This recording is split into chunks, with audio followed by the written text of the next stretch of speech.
I didn't even tell my mom. Couldn't even see her in the face saying goodbye. I'd rather die back at home than putting my kid through that risk. The smuggler found out that I got someone helping me. He was about to kill me. They start putting petrol in our water, so we don't drink the water very quickly, and you can only taste it to just stay alive. We were really thirsty, like, what are we supposed to do? And then we see a lot of people that's just left behind. We saw so many bodies and skeletons. It was manic because in the middle of the sea, they ran out of petrol and they don't know what to do. And all of a sudden, our boat was just smashed to the water. Like, everything is just upside down. In that moment, I don't know what I was thinking. That still affects me because I can just imagine what the parents feel.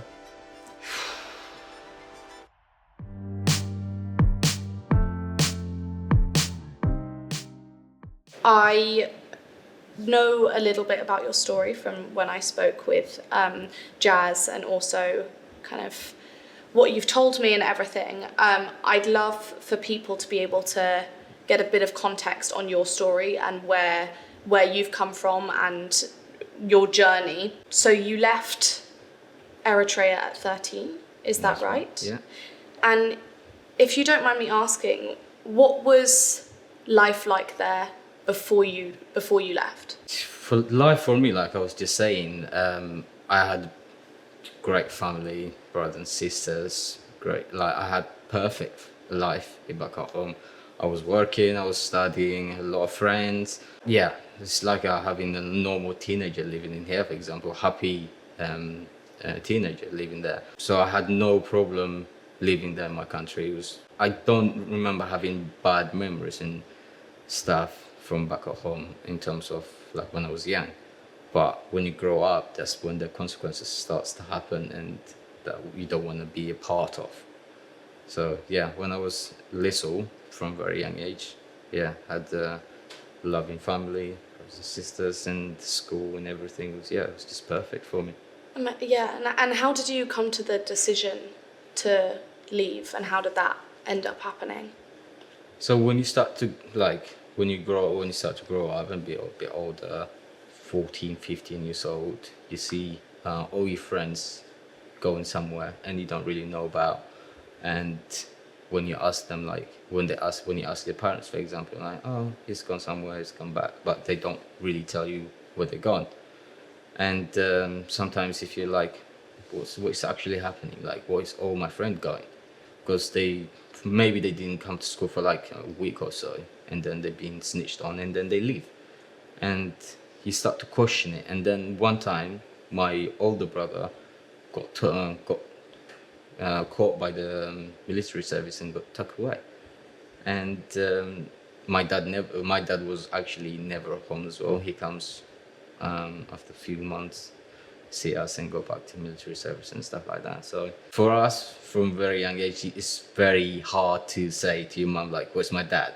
Yeah. Like, because all of your neighbors and stuff, the whole community have the same thing. So you don't see it as a problem, or you don't see it like, his dad is here, my dad is not here, because everyone is in there. But when they took my brother, and I was like, where is he? Like, where did he go? And stuff like I was asking my mom a lot of questions and she couldn't answer me and stuff like that. And then I realized like something's happening, like they're going somewhere but they're not telling us. And then all of a sudden my brother got back and then he started telling me like, this is where we've been, blah blah. And I was like, okay, this is crazy. But everyone then they put that idea on your head saying like everyone have to do it. And then you think like, okay, if everyone have to do it, I have to do it as well.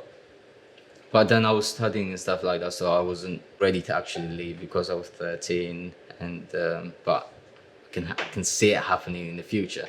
Then when my brother told me, and then as soon as he told me, and then he got taken away again.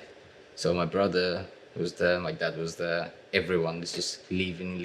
I was like, fuck this shit. And then they were coming to our city every now and then taken a lot of young teenagers with them, and you don't really see them.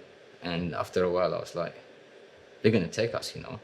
We were sitting with so we used to do, me and my two friends, we sit together, like we do everything together. And then sometimes when they come to the town, we run away, and then when they leave, we come back. And we used to do that quite often, like a lot of times. And then one day it was like, let's just run away. They came to our town, and then we ran away, and then we didn't think of coming back.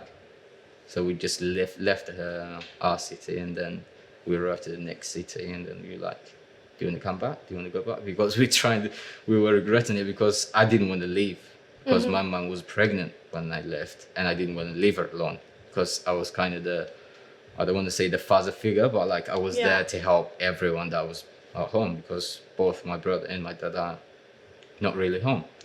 So, and two of them was like, we're not coming back from here, bro. Like, we need to go. And then we didn't even know where we were going. And then it was like, let's just try to cross to Ethiopia then. And then we tried to cross it. It took us about 3 days to get there. We were walking, because in Eritrea you have to have a little paper to go from city to city. It's not like in here, for example, we came here from Kent to here with no problem. You didn't have to show a paper, you didn't have to show anything. But they have a border, for example, like from my city to the next city, you have to show a paper to pass. And then same. But so we had to walk about 3 days. And then all of a sudden we arrived in Ethiopia. And then it was like, oh, you're way too young. You can't do this, blah, blah, blah. But we decided we were there already. What? So they were saying, the Ethiopian officials were saying you're too young to leave. Is that right? Yeah. So when we arrived there, the military, they were there in the boat, the Ethiopian military. They were there, and they were saying like, he was way too young. Where are you gonna go? Like, where are you thinking of going? And you're like, I don't know. We just left, so we can't go back. And then obviously they put us in a van and then took us to a camp called Hensaz. And all of a sudden, everyone from back at home was in the fucking camp. Really? Yeah. So lots of other people had done what you'd done. They'd left. We didn't know. Yeah. We had no idea. And then every friend that we used to have in school and everything, they were there. And we were so baffled to even see. Yeah. And we were like, what? When did he leave? Like, what happened? How did he leave? And obviously they have completely different stories and stuff like that. But we couldn't believe it at all. Yeah. And we didn't even know there was a camp. The camp was huge. And this was in Ethiopia rather than in Eritrea. Yeah. When, I don't know if the government probably knows about it and everything, but like, the camp was massive. Yeah. And it wasn't even just one camp. It was one camp called Hensaz, in Ma'ini, at Harish. It was completely different, massive camps. And we saw a lot of people that from our town and stuff like that. They were there, and we were like, wow, we had no idea. And then we started seeing very young kids, a lot of women, a lot of dads that we used to know. We thinking that they're in the military service, but they're not.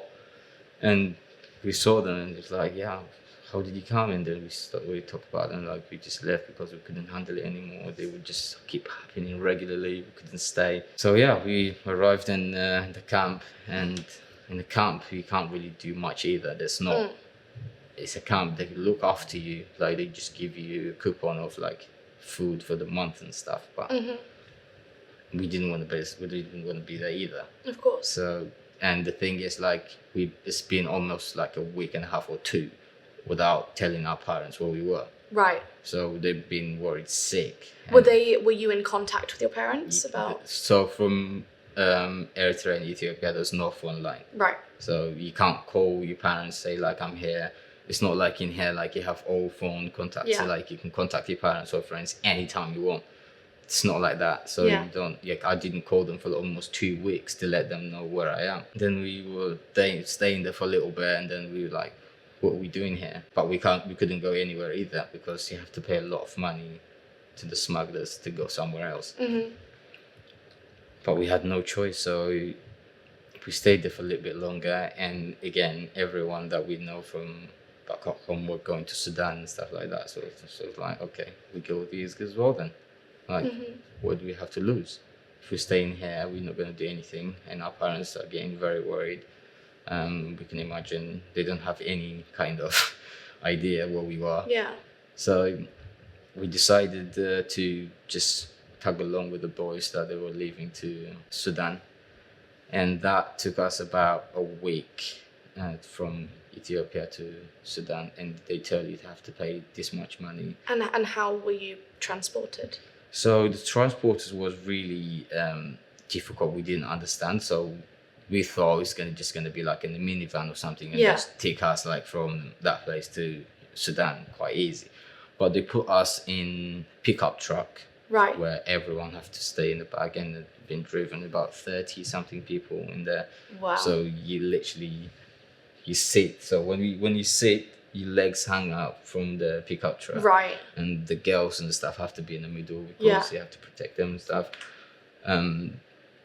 We traveled like that for a week, and the thing is, like, we don't know where we're going.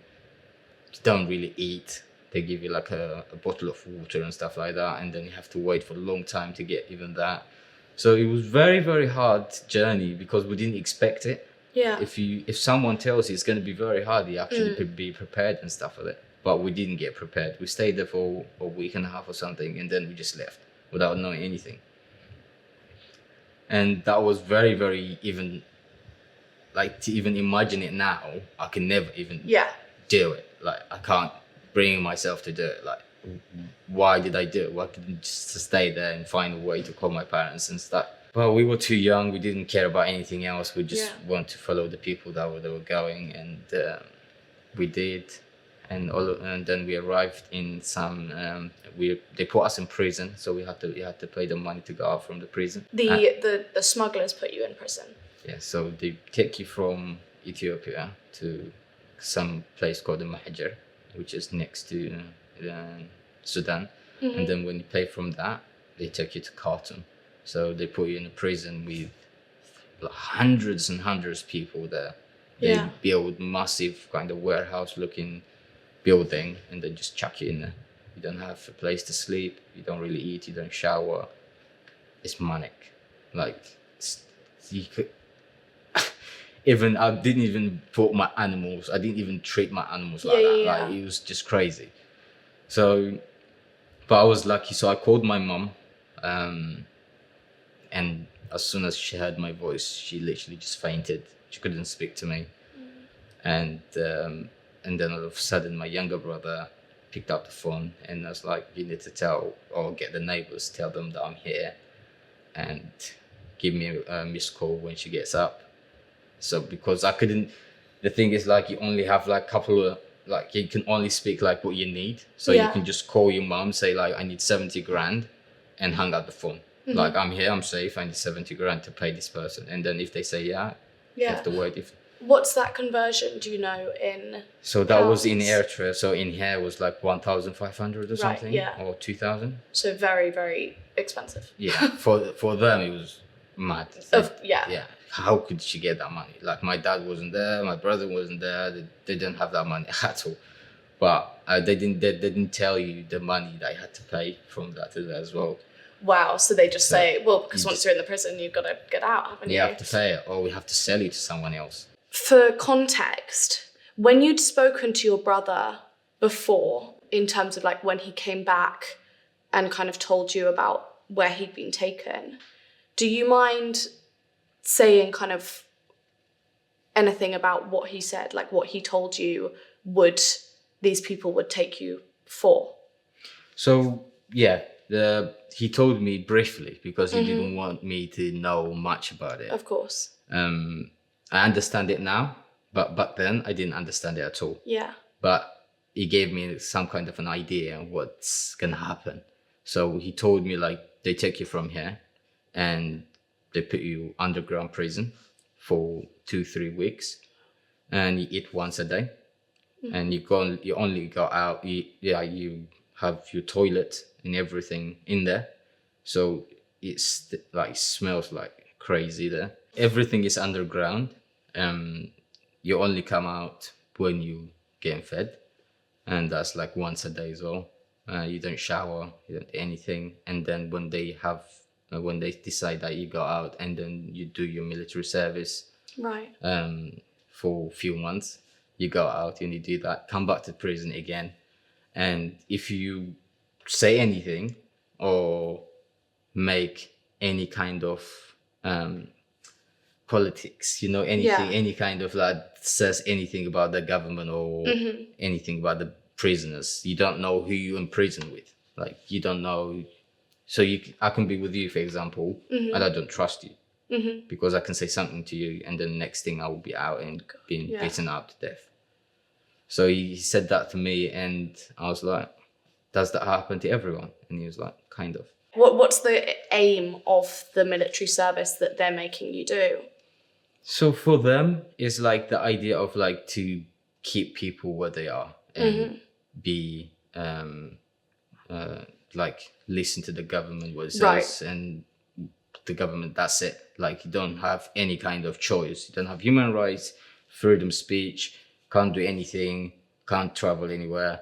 It's just listen to us and that's it. So to every country, well, not every country, but in Eritrea, you have to do your military service for 1.5 years. So that's usual for a lot of different countries because they have to do that to be able to do something. I don't know, but they have that rules. Yeah. But the way they do it is completely a lie. When you go in it, you don't come out. Right. So what they say to you, like, you only do it for 1.5 years, and then you do your own thing. But when you go in it, my dad's been there for years, and a lot of young people have been there for 3-4 years without having even seen their parents. And they come in, see their parents for a week or so, they have to go back. But like, they have done it, so why are they going back? So it was a lot of questions that are unanswered. Yeah. And I didn't understand it at all. And did you ever talk to your brother about the fact that you were considering running away, or because it was quite impromptu? You can never say that to anyone around you. Really? Never. You can't even tell. I didn't even tell my mom when I left. I couldn't even see her in the face saying goodbye. I just left because, for me, I just ran away. But you can never say to your mom or anyone around you, unless you, like my friends, like we left 3 of us, you don't really trust people around you. You can say something about them, and then the next thing you'll be gone. So it's a lot of propaganda thing that just goes around and snitching people in. You go to prison, and then you have to pay a lot of money sometimes to come out, or you just go in, you never come out. So sometimes they do it for the money. So for my brother, he paid a lot of money to come out, but he gone in anyway. Yeah. So there's no point. But when he told me that kind of story, and I was like, okay, yeah. But then he went anyway, so. And so from when you were in Sudan and you'd called your mum to ask for the money to release, what happened after that point? She didn't speak to me at first. And then the neighbor came in, and then she spoke to me, and I told her what actually happened, and I had to pay a lot of money for it. And then she went to explain to my mom, and obviously my mom called my dad, and he came home, and he just raised money from all different families and stuff like that, and he paid for me. It was just me and one of my friend. The other friend didn't want to come with us first to Sudan, so it was just me and him. I didn't want to go out first because I didn't want to leave my friend behind. I stayed with him, but he had a very difficult upbringing as well because his dad never was home. His mom didn't really have work. His family didn't want to help either. So we stayed in that for at least 2 months in that prison. And then he finally paid. And then we thought when we go to Khartoum, which is the capital city of Sudan, and we can have some place to sleep or stay. And they literally just dumped us in the middle of the city. And we couldn't speak the language, don't know what we're doing. 2 young boys like just been dumped in the middle of the city, and we were like, what are we supposed to do here? Like, we don't know what to do. We don't know where to go. And we decided we have to call the smuggler again, because either we have to go back to that prison where we were, or he can find us someplace. Then he said, I've got a place in Khartoum where you can stay, but if you stay with me, you have to go to Libya with me as well. Libya? Yeah, you're not going to live free on my place. And we're like, yeah, we check that because we don't have anywhere to go. And then from then I started to call my mom and explain to her what had happened. And she was very angry with me because like, it doesn't matter. I was pregnant. I needed someone to stay here with me, blah, blah, blah. But I had to do it. And but then she starts saying to me like, okay, you can call your uncle and maybe he will help you and stuff like that. My uncle was in South Africa or something. And I called him and he was actually really good. He helped me a lot to pay and stuff. He sent me some money when I was in Sudan, started living in Sudan. And me and my friend were together for a little while. And I stayed in Sudan for about 7 months. And then everyone was leaving again because he had enough people. And because we stayed with him, all the people that were with him in that place had to go and have to pay the money as well. And we were like, but we don't have the money. And then he was like, well, you need to leave then. You need to go somewhere. And I kind of relied on my uncle for a bit and saying like, okay, we have to rent a place now because the smuggler kicked us out. And the smuggler found out that I got someone helping me. Right. He was about to kill me. And he was like, you cannot lie to me. I'm helping you. Like, you cannot do this to me. And then I ran away from that as well. And I heard he was looking after me for months and months. Really? Yeah, because I stayed there for 4 or 5 months without paying anything. And I was getting fed and everything provided there, living nicely without doing anything. But then I left anyway, so didn't find me. And me and my friends started renting there for a little bit, and I decided to go. And my friend was like, you need to go because I don't have anyone to pay for me. And my uncle was prepared enough.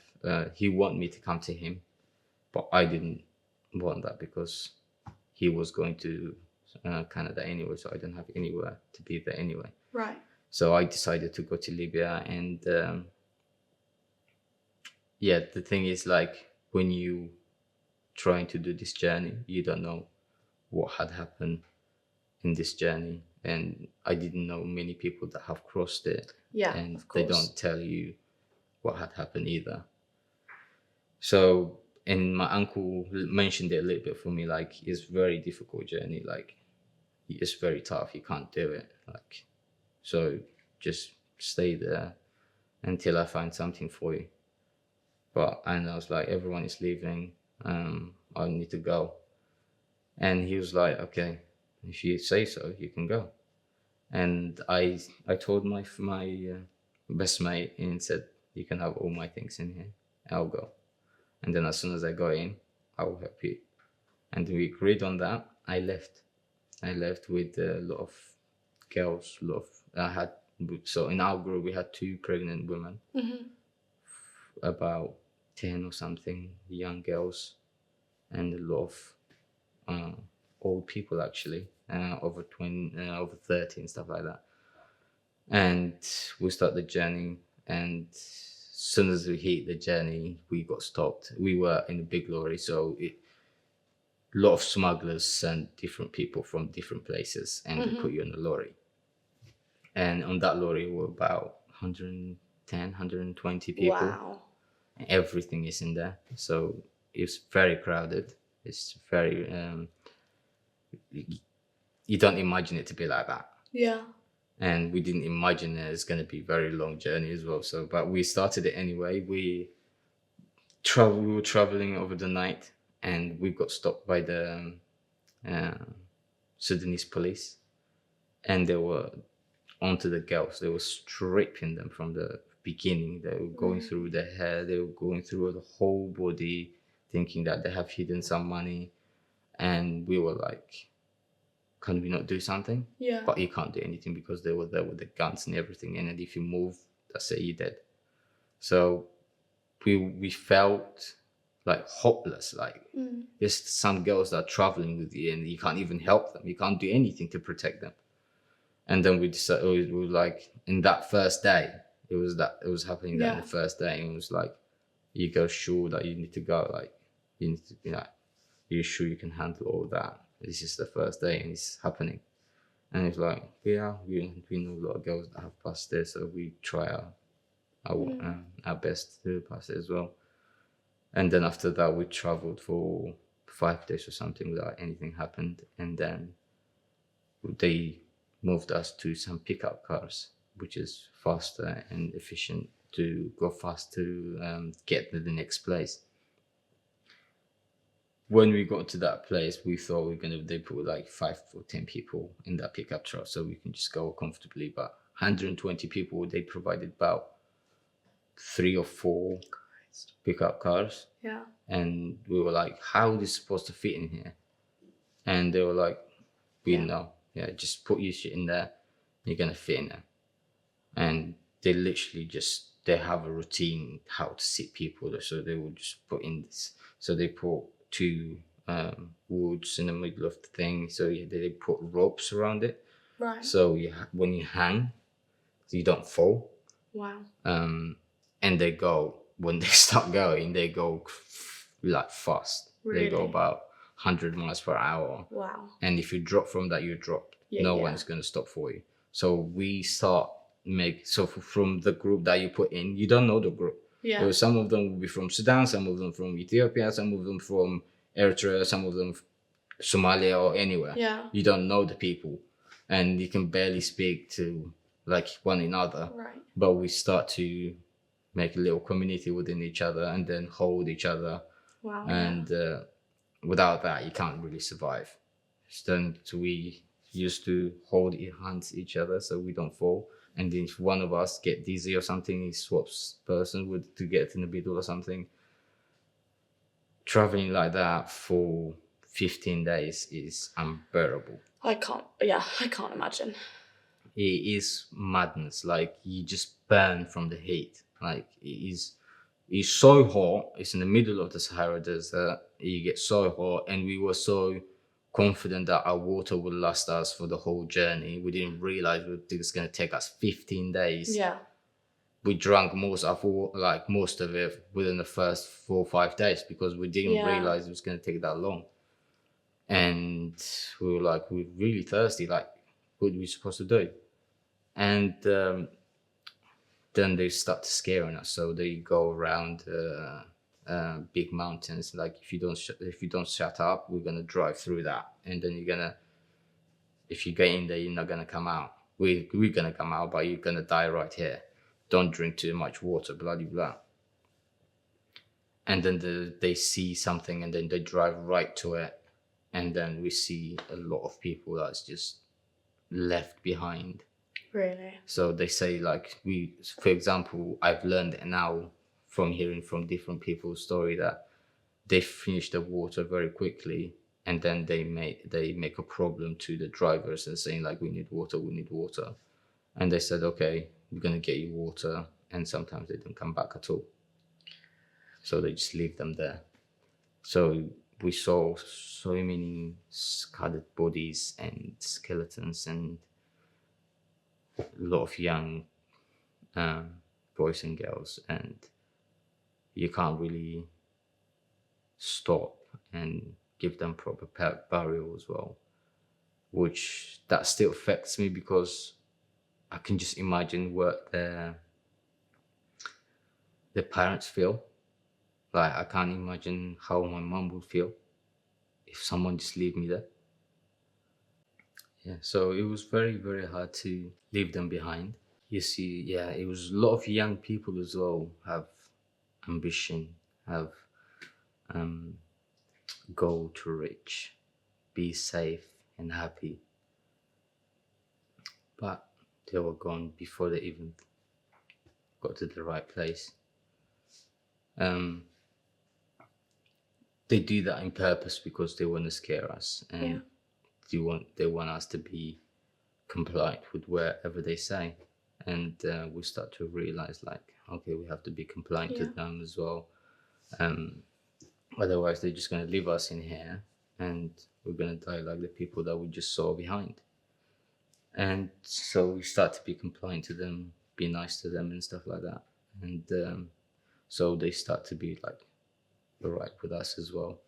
They they start pouring petrol in our water. So we had like jerry can. So we had like 2-3 of jerry can. They went and collect them, and they put a lot of petrol in them, so we don't drink the water very quickly. So they put one bottle of water for 2 people a day, and you can only taste it to just stay alive. Otherwise, you're just gonna drink it, and then you're gonna drink more, gonna interrupt the flow of the traveling. You're gonna stay there for way more longer than they have. So they have 2 weeks to reach the place. Yeah. If they don't reach it, they get some shit from their boss Yeah. and stuff like that as well. So they put that, so they pair you up with the people that you were with, and some people just don't care what is in the water, they just drink it. So for the first 1 or 2 days, they were doing that, and then the other person have to beg for someone's water. And yeah, we were traveling, and then we started to get nice to each other. And 2 weeks is very long time to be able to travel in the Sahara Desert. Like, we just been to Malta last week, and that went like that. But that felt like it was a whole year. Yeah, I'm not surprised. Yeah, it was crazy. And then you traveled all day. You stopped at midnight, have like a couple of hours sleep, traveled all day again, and like that. So it was just on and on and on and on. It was just crazy. And you see a lot of people that actually comes with us, and they start to like had enough of it, and they can't handle it anymore. And we start to look after each other very well. The people that I met there, it's the ones that actually got me this strong, to be able to go on with my life and stuff like that. Because I can't imagine like how people in here would feel if they did that. I think they would be more stronger, and they will stuff like that. But when I was at home, I could never go without eating or without drinking one day. Like, but they make you believe there's some like brightness behind that. They make you believe there's something there for you. They make you a very strong person. And I was kind of the youngest, apart from the 2 girls that were younger than me. But I was the youngest there, so they were looking after me properly and stuff like that as well. But it was crazy how they survived. We had a child with us and all. We had a child with us that he was surviving the whole thing.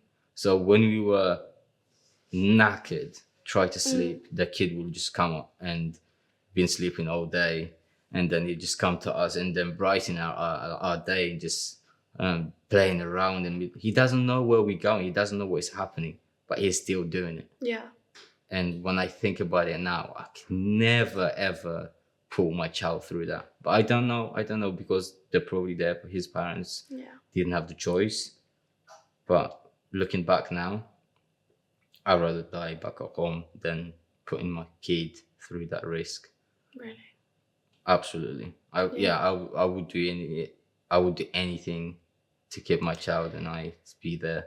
And I think that is just such a stark reminder of so many people's like perception of, when all of these kind of stereotypes and kind of ideas that we have of the refugee crisis and of refugees in general and all of this, how people can ever think that any of this is a choice and someone leaving somewhere just because, they'd rather live somewhere else. It just for you to say that you would, you'd rather die than kind of make your children go through what you went through. I mean, I just can't believe that there's this kind of complete misconception. It's absolutely, they really don't understand it. They really don't understand it. The way they think about the whole refugee crisis thing is like, we come in here to take your job. We come in here to, like you said earlier, free healthcare. Yeah. We come in here for something and something. I had healthcare back at home. I had a job. I had beautiful life back at home. I don't need this shit to be Yeah, able to yeah, live in here. Yeah, and Like- it's such like a high horse point of view where people are just kind of thinking like, oh well, we're here and we deserve to be here. When you're thinking children who are going to be essentially taken in the night to, do something for the rest of their lives that they don't want to be doing, and if they step out of line will be killed. It's it's just completely inconceivable when you really think about it in terms of like how anyone would truly think that that's just a choice, and that's just someone wanting to be here or there and like have a nice life, all of that. And it's just so warped, the fact that people would think that the UK is so great that people are just wanting to be here as like because people want to move on holiday. It's like not. no, like I'm sure you would you would have loved to stay there. Like you would have loved to have your life there. Absolutely. I wouldn't. It's the politics and the way that the government is so dictatorship that making you feel like, or making you can't live there. Like they have more prison than school or university.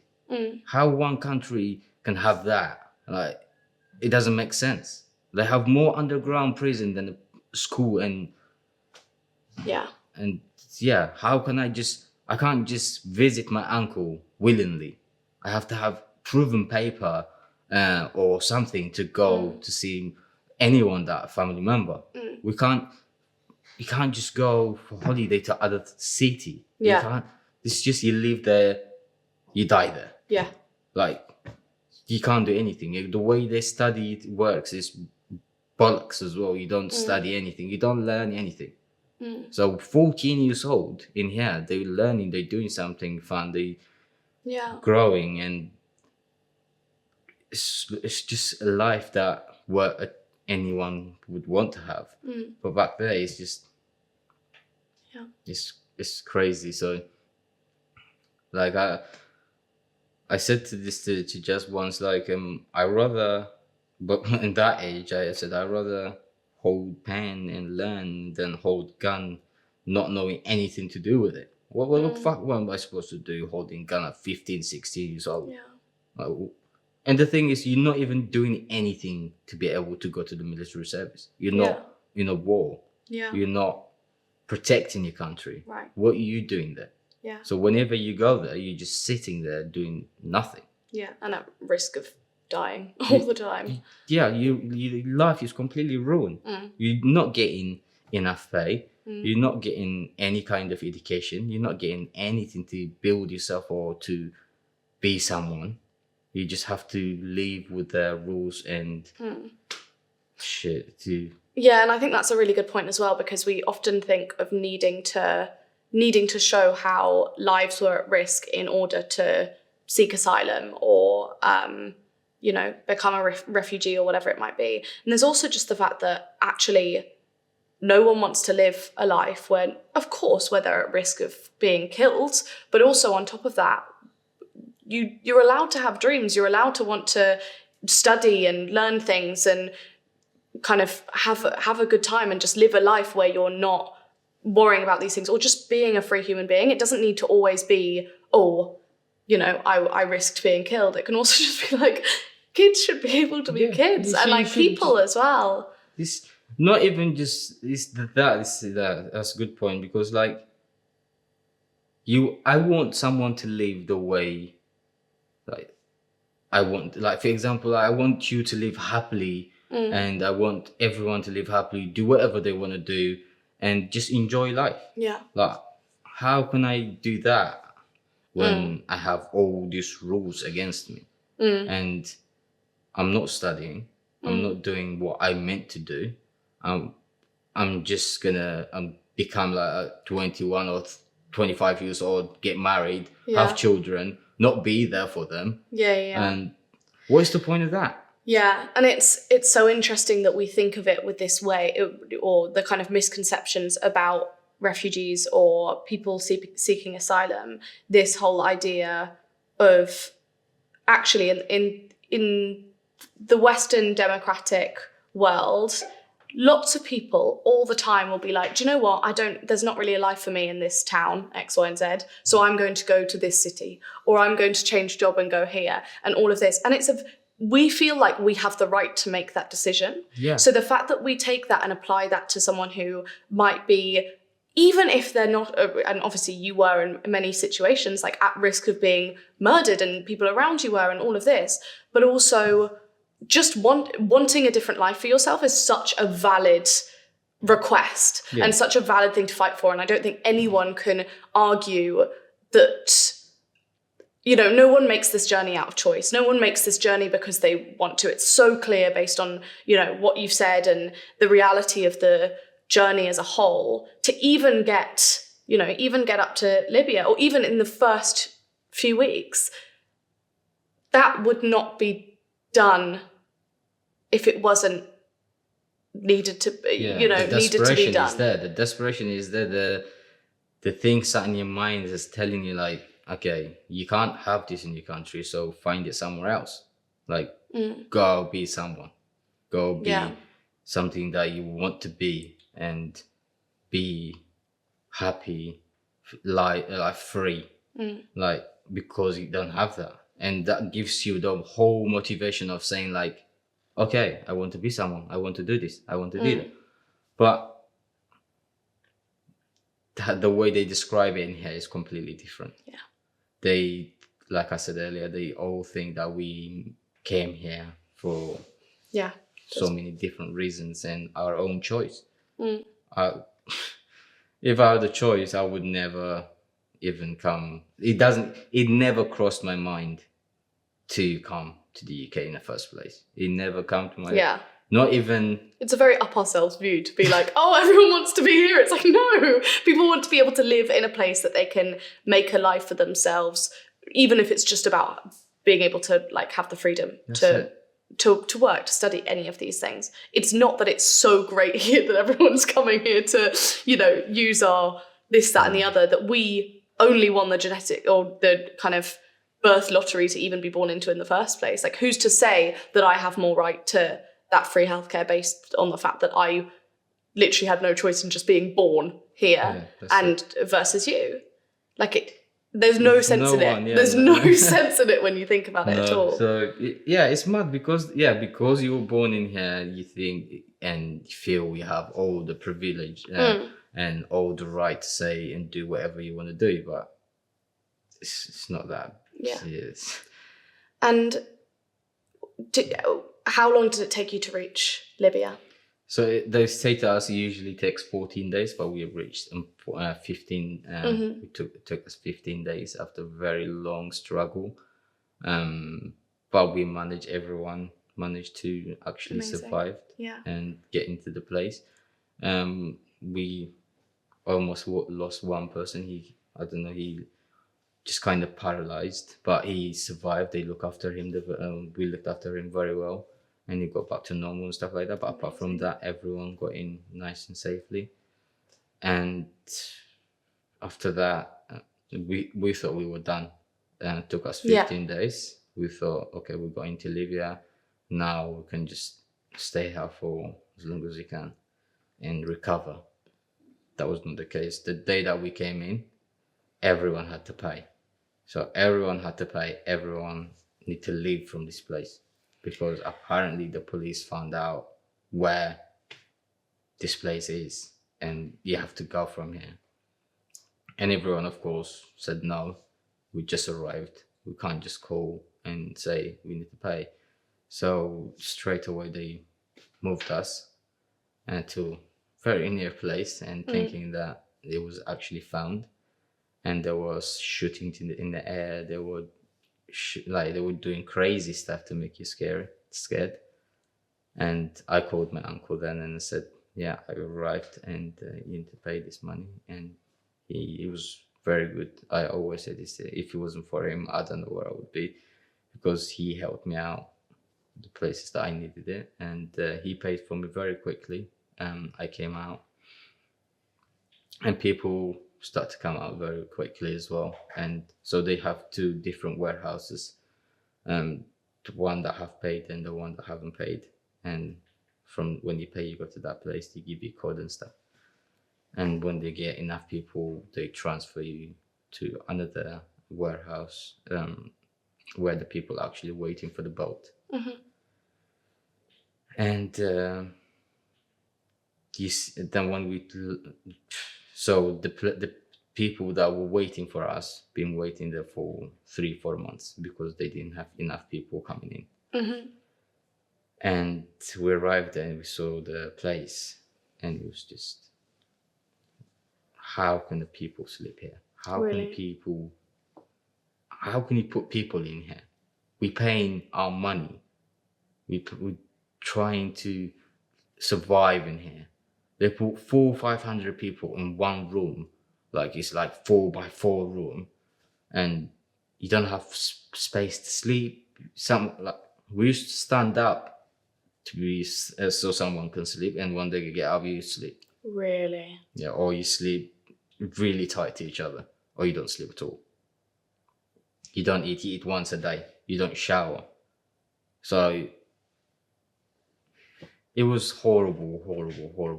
For me, Libya was the worst place I can ever imagine to be. Like I could even when I think about it now, it gives me, it's horrible. So we stayed there for 2 months because they didn't have enough people. Apparently they had to raise about 600-700 people to put in a boat, and so they were getting a lot of people coming in, and some people had to pay. The ones that paid, they got out, and they come in, they got out. We stayed up doing that for it was too long. It was too long, and then we started to make complaints and stuff. We need to shower. We need to we can't live like this. And the actual smuggler came in, and then it's like, we live in today, we live in tomorrow, we live in today, we live in tomorrow. And then after a very long time, he got the people that he needed, and then he's like, okay, I'm gonna put you in the boat now. He put us in the boat, and the boat was a very small boat. Really? It's not even a boat, it's just the ones that they just made right there. It was this shitty little boat. They can't even hold 10 people, let alone they put 300 people in the top, 300 people in the bottom. It was kind of double-decker boat. So it's 700 people, 800 people in one boat. None of us can swim in the shit as well. Yeah. Like, none of us in the whole boat, none of us can swim. Yeah. They know that as well. And then he'd let us go and said, don't move from the place that we sit you, and then hopefully you go in. It's not guaranteed. Yeah, hopefully you get in. We left that day, and then we got caught, got sent back to the sea, and then he got off. So we got into the prison, the Libyan prison, and then he got us from that the same day. He was very good smuggler in a way that he doesn't put you in other people's prison. So right. If you get into the other people in Libyan prison, for example, you're not coming out. You kind of die. Like, it's no hope for you. That's it. You're gone. So he paid them a lot of money, and then he took us out from there, and then we had to stay for a very long time again there to so he can get the boat back or something. And then he got the boat back, and then he sent us, and then he did the same thing and put the same amount of people in there. So he put us about 10 or 11 o'clock in the evening. It was pitch black. You can't see anything. They just put you in a place that you're supposed to sit, and there you go. And sorry if this is a stupid question. Is it a motorized boat that they're driving? So it's motor. So for us didn't happen. They had enough petrol, but for some people it was manic, because in the middle of the sea they ran out of petrol, and they don't know what to do.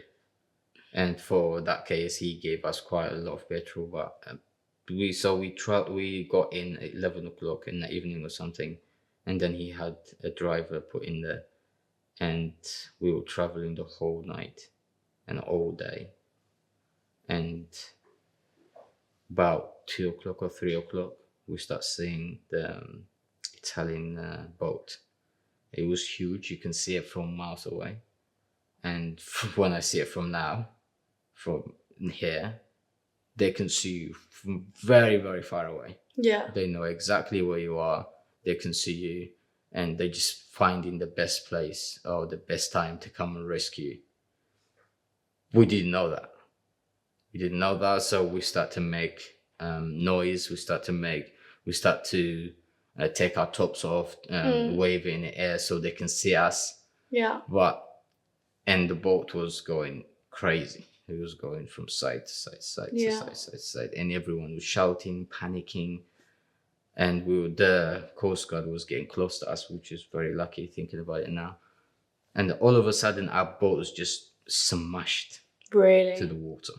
Like everything is just upside down. And people were splashing around, grabbing to each other, grabbing towards something. People sinking straight away. It was, yeah. Imagining it now, it's just like they give you this life jacket sometimes as well. It doesn't work. It just makes you sink. Like it's pointless. You pay $200 for them. Yeah. But it doesn't really work. I don't know how the hell they make it. Yeah. But it makes you go straight down. So people that have them on them, they were going down, and we were splashing around and everything. But like I said, they can see you from very far away, and they know exactly what's happening. So they came with a speedboat, big speed. They were quite big, and they were picking people one by one. It was a lot of people, and they had, I don't know, not more than 6 or 7 speedboats, but they were doing their best to take everyone out, and they managed to take a lot of people out, rescued, actually life and sound. But a lot of people have sank, drunk a lot of water, unconscious, but they got a lot of people out, and then they were starting to get that people that have drowned and stuff. They took everyone out, but everyone survived, which was amazing. Really? It was a miracle. To think about it now, it was a miracle, because how I don't understand how they did it.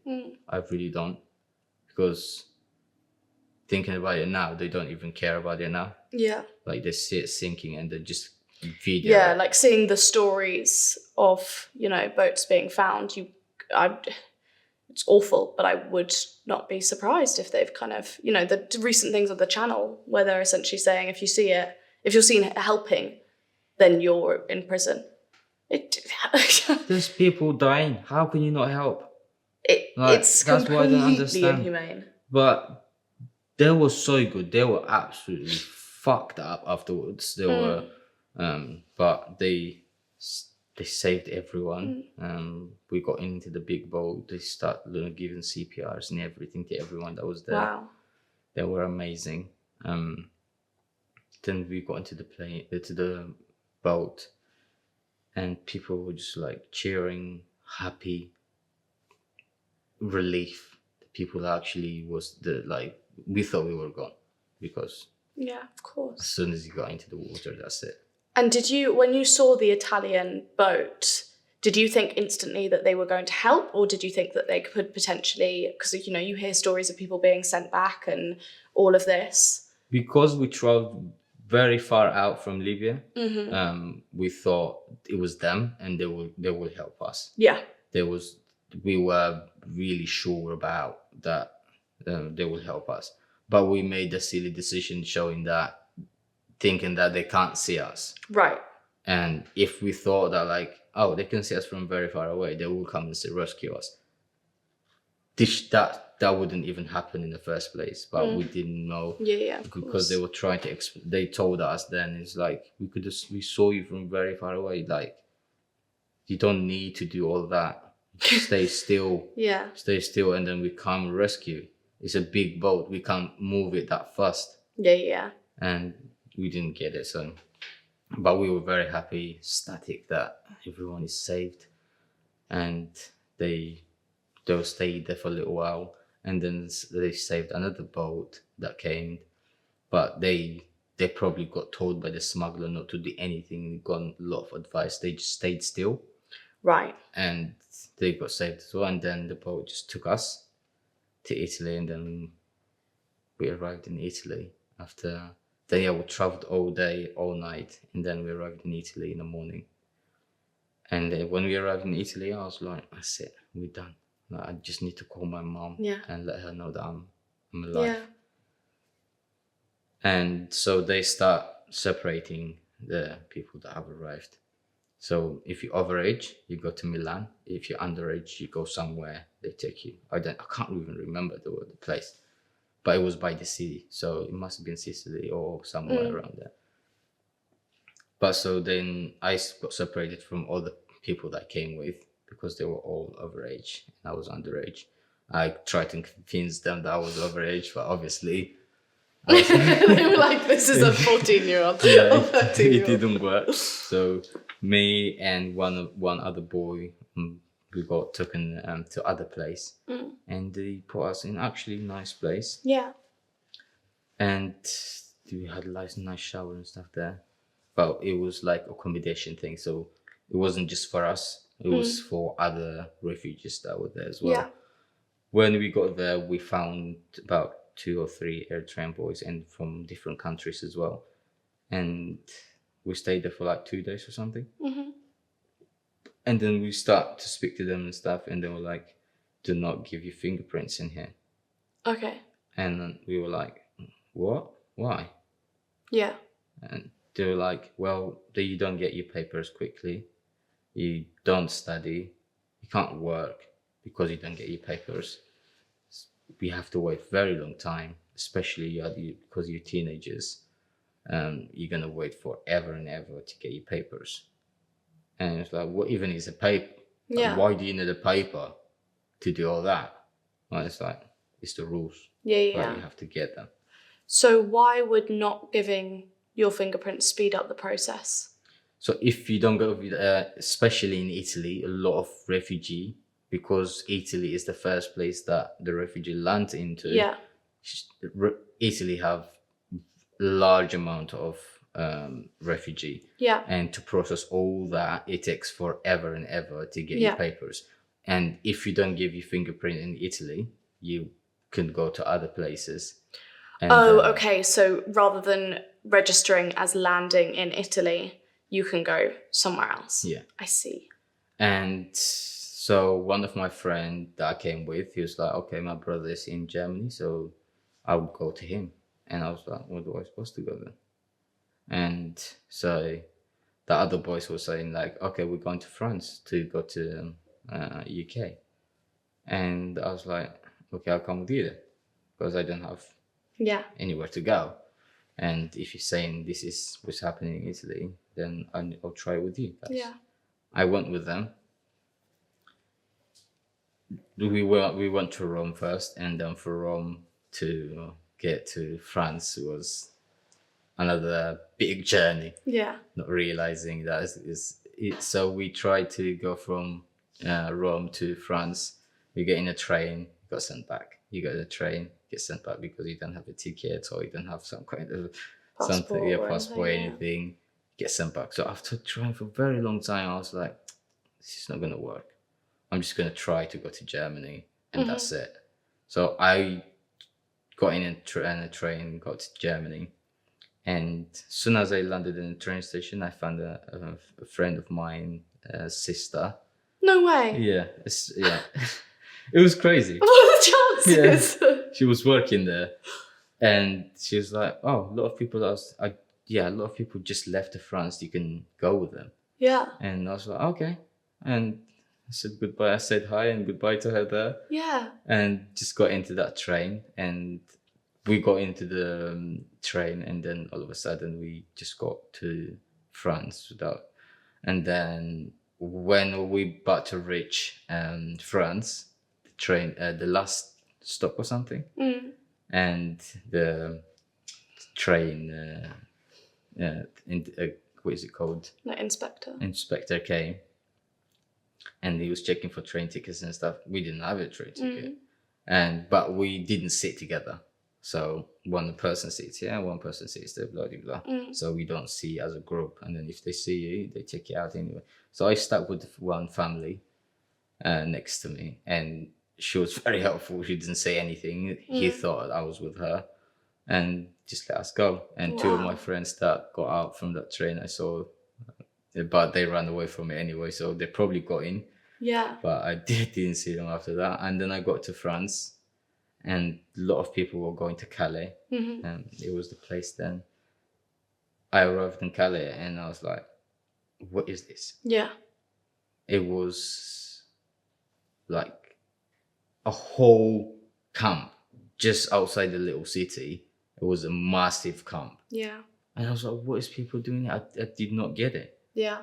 It was, they were living in a small tent in the mud, and it was just mad. When I see it first, it gives me the flashback that the camp that I saw the first time in Ethiopia, and I was like, what is the difference? I took all this journey thing in here, and then I'm still in the same place. Right.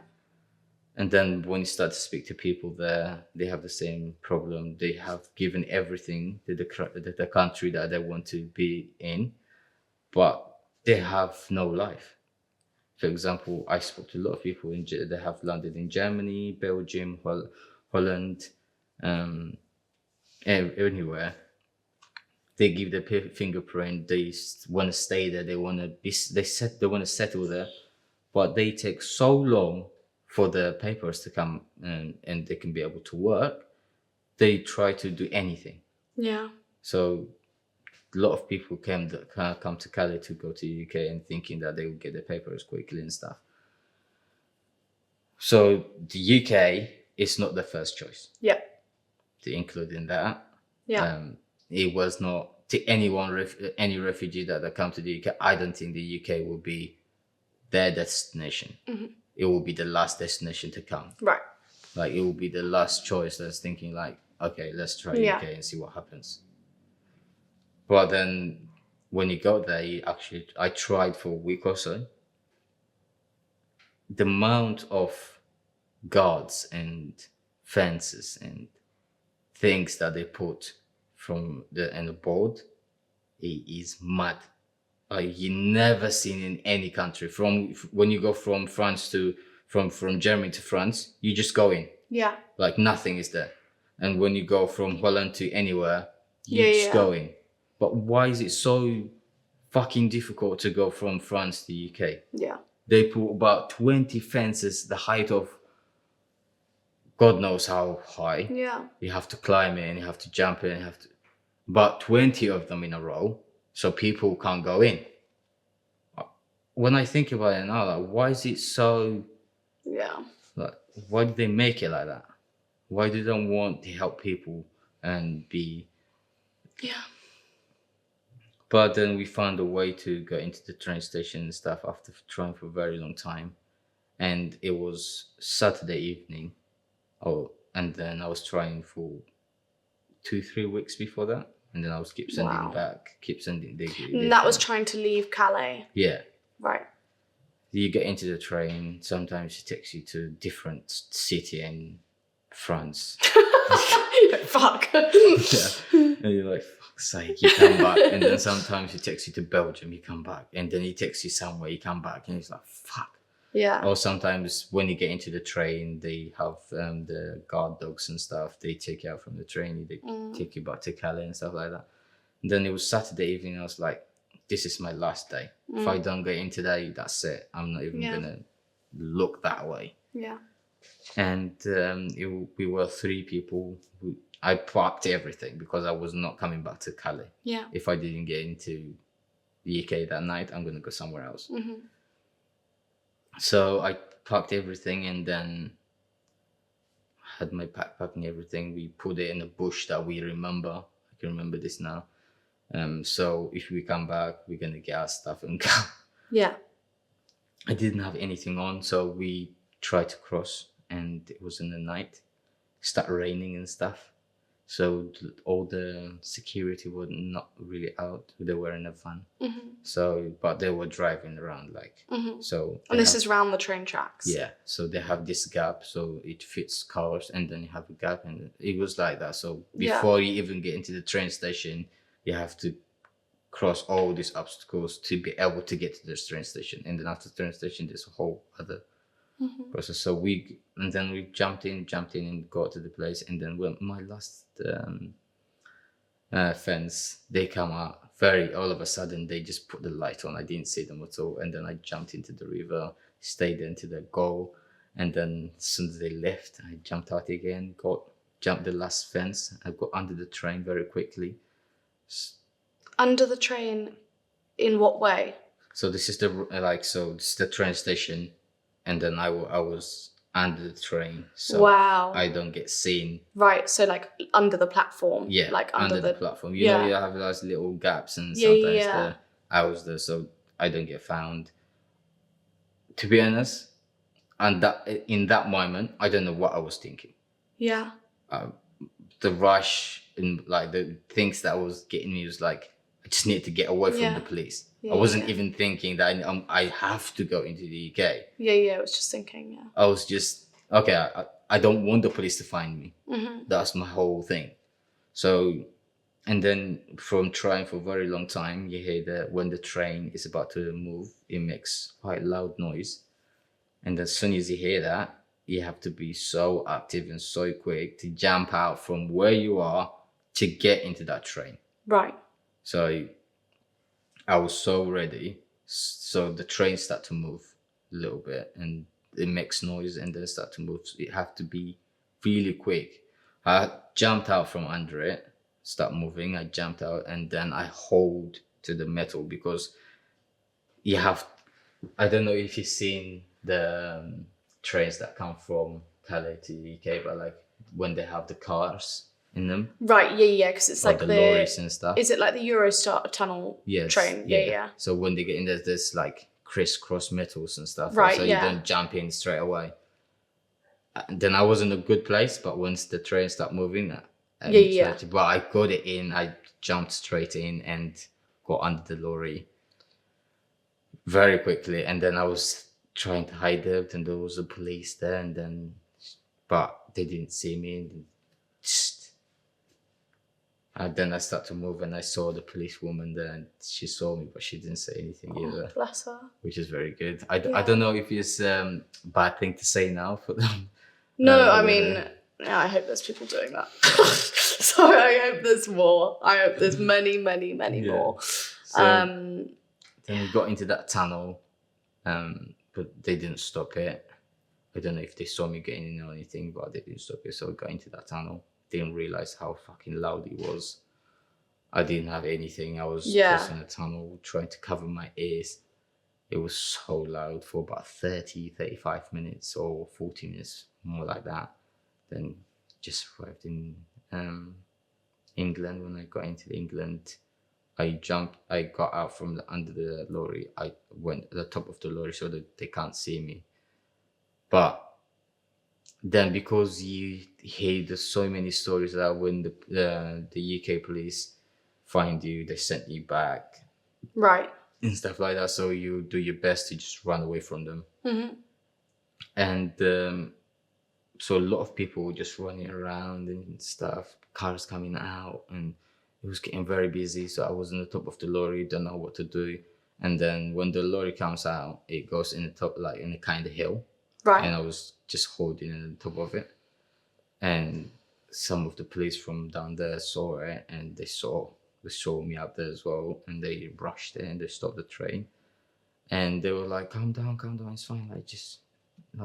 They gave me a ladder and everything, but I don't want them to catch me. So I jumped out the side. And I done my knee there. Really? And I was just limping around, and then they got me anyway. They were so nice to me. To everyone that were there, they were just so calm. Yeah. And they gave me a blanket and stuff. They took my whole clothes because I was proper wet when I went into that river. And they gave me very nice blue jumper, massive flip-flops. And they gave me a very small looking porridge. and I didn't know what it was, so I didn't even eat it. But I was completely knackered, so just went to sleep for a little bit, and then they came, woke me up, and they will start asking me a lot of questions, start giving my fingerprints and stuff. Had no idea what was happening. It was so much that I was so tired, so much things happening. Of course. And so they start asking me questions. I was like, I don't speak English. I don't know what you're saying. I couldn't say. So they got a translator. So she was translating to me. So they were asking me the questions that like, how do you come here? Why do you come here? Blah, blah, blah. And I thought, I don't know, just came in. And she was like, okay, so they giving you a choice, where do you want to go? So do you want to go with a young people sharing house, or with a family? And I was like, I've lost my family. Yeah. I'm not going to get them back very quickly. And if I go to a young teenager sharing household, it's going to be a problem. It's not going to be fun. So I was like, I'm going to try to feel and fit into English family. I didn't know it's going to be English family. Right. When the translator was translating to me, she made it sound that I was going to Eritrean family. Right. And I was like, sweet. So Yeah, great. Great. So I lost my family. So if I can become a family with this new Eritrean family, I would love that. And there was not much explanation going on after that. So I chose a family, and mom and dad, Jazz's mom and dad, they got a phone call. They said they've got a 14-year-old boy. Do you want him? And stuff like that. And they were like, yeah, great, we want him. They put me in a taxi without a social worker, without any supervisor, or anything to explain what's happening to the family. And they just dumped me in front of the house. And he knocked, and Jazz was the first person to meet me. She jumped and gave me a massive hug. And I didn't expect it, because I was expecting an Eritrean family. Yeah.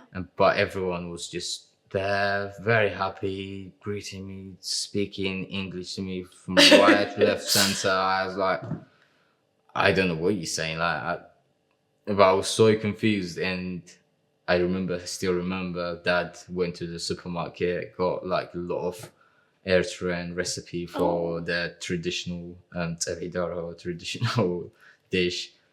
And they made such an effort to welcome me and made me feel at home. And then straight away, I felt like, okay, this is where I want to be. Like, this is just exactly what I want to be. And then I stayed there. And Mom says sometimes to me, like, you're still sleeping with your whole clothes, not taking anything off. Yeah, because for the past year, and I didn't have a steady place to stay, and I'm ready to move anytime, any moment. Yeah, of course. I'm ready to go. So my mind didn't settle down for a long time. And then Mom started making me comfortable. The whole family was there, just doing everything they can to make you feel comfortable and stuff. And I started to be comfortable very quickly. And yeah, so after that, then the whole social workers and stuff came in, introduced me, and then they were asking me, like, do you want to stay in this family, or do you want to go somewhere else? And it's totally up to you. It's like, no way I'm gonna move from here. I'm happy in here. I want to stay in here. And they were like, great. So, and they put me in that place, and I went to school after like 6 weeks or 6 months. I can't remember what it was.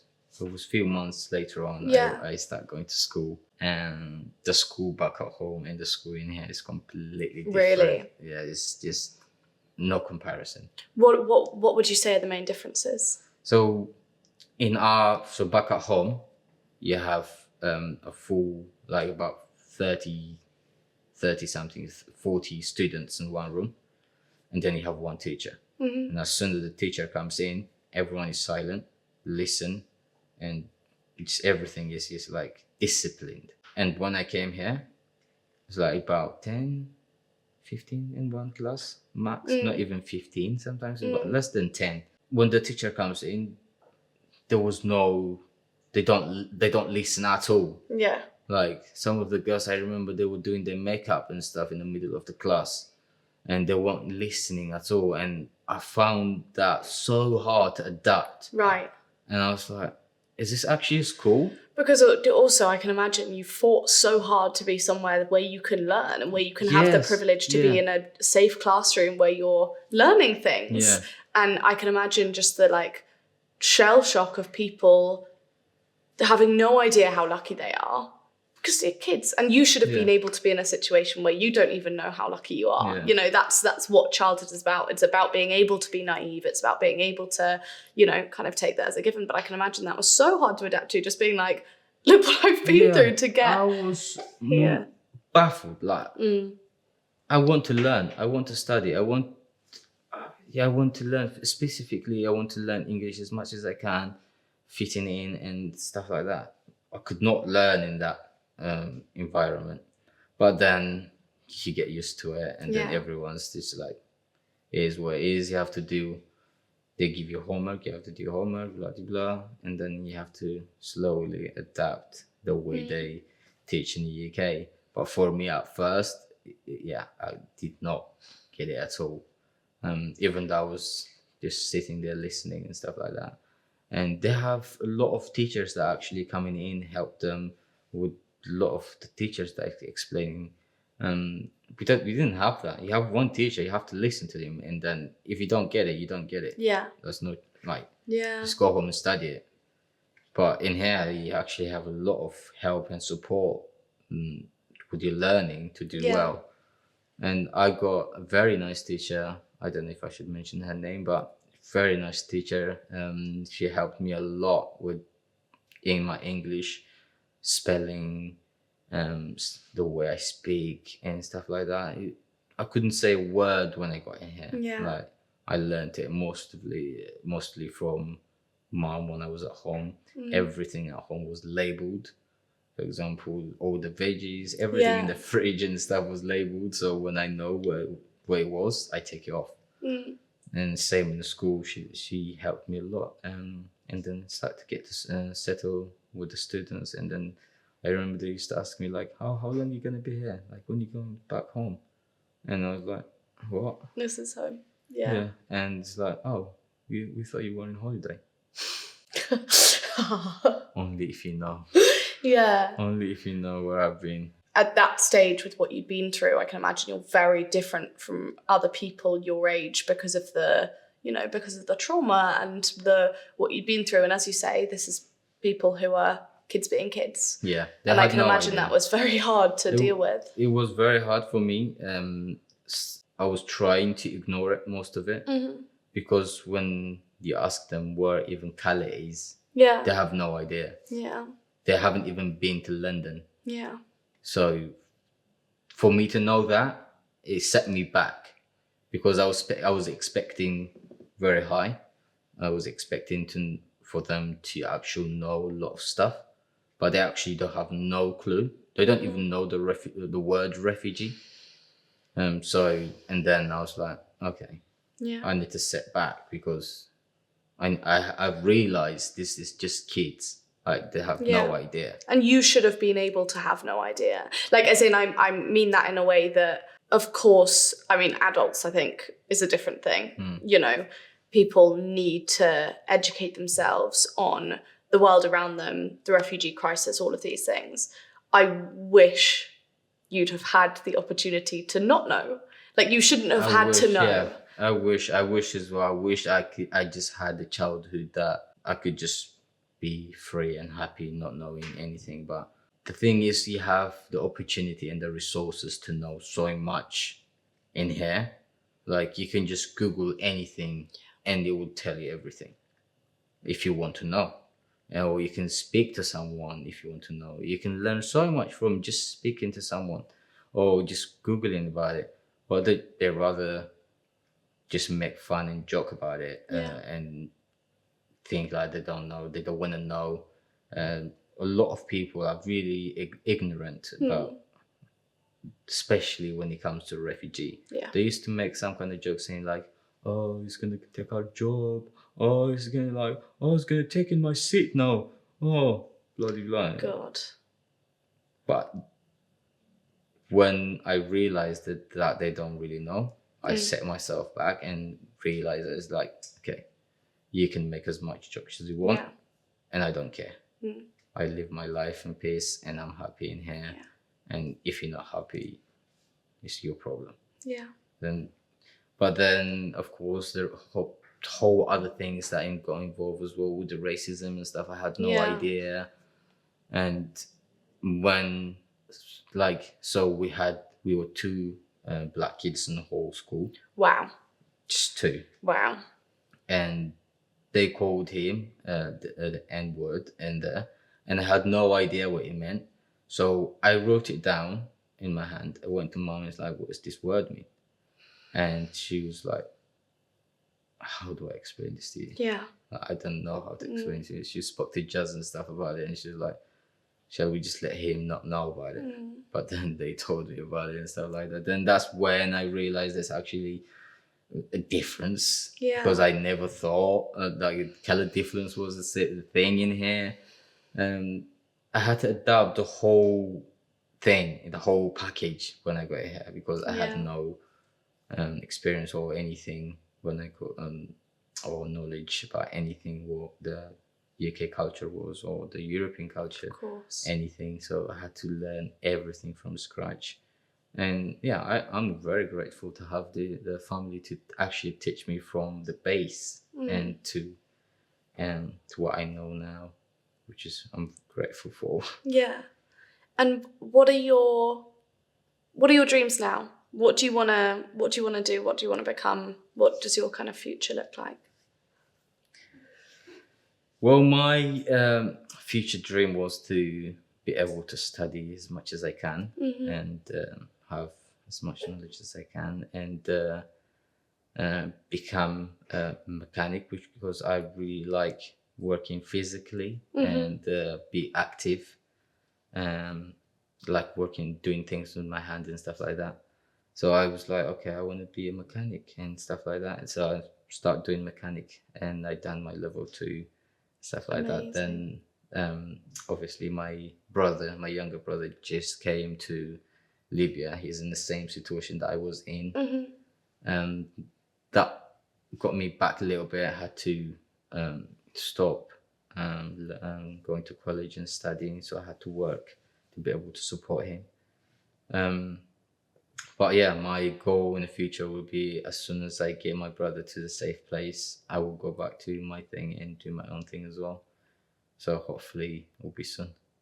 Well, thank you so much for sharing your story. Honestly, I mean, I've been completely transfixed. I think, I'm just so grateful for you for being able to come here and talk to me so openly in kind of sharing your story. I can't imagine how hard it is to talk about, and I can't even come close to imagining how tough it must have been to go through. And I can't wait to see you become a mechanic and live your dreams, as every person should be able to. So thank you so much. Thank you.